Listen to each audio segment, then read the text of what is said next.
অবৈধভাবে আন্তর্জাতিক বাণিজ্য চালানোর অভিযোগে এবার একযোগে ৭টি দেশের বিরুদ্ধে তদন্ত শুরু করেছে যুক্তরাষ্ট্র। এই সিদ্ধান্তের কথা জানিয়েছে হোয়াইট হাউস।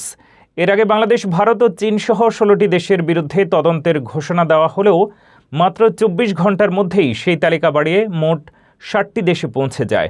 নতুন তালিকায় যুক্ত হয়েছে Pakistan, Russia, turkey, Sri Lanka, Saudi Arabia এবং ইসরায়েলের মতো গুরুত্বপূর্ণ দেশ। যুক্তরাষ্ট্রের অভিযোগ, এসব দেশে জোরপূর্বক শ্রম দিয়ে তৈরি পণ্য আন্তর্জাতিক বাজারে প্রবেশ করছে এবং অনেক সরকার তা ঠেকাতে ব্যর্থ হচ্ছে।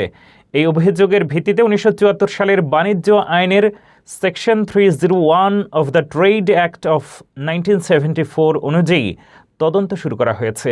তদন্তে অনিয়ম প্রমাণিত হলে সংশ্লিষ্ট দেশগুলোর পণ্যের উপরে অতিরিক্ত আমদানি শুল্ক আরোপ করতে পারেন মার্কিন প্রেসিডেন্ট ডোনাল্ড ট্রাম্প। তবে বিশ্লেষকদের মতে, সম্প্রতি সুপ্রিম কোর্ট ট্রাম্প প্রশাসনের কিছু শুল্কনীতি বাতিল করার পরই এই নতুন পদক্ষেপ নেওয়া হয়েছে, যা বৈশ্বিক বাণিজ্যে নতুন উত্তেজনা তৈরি করতে পারে।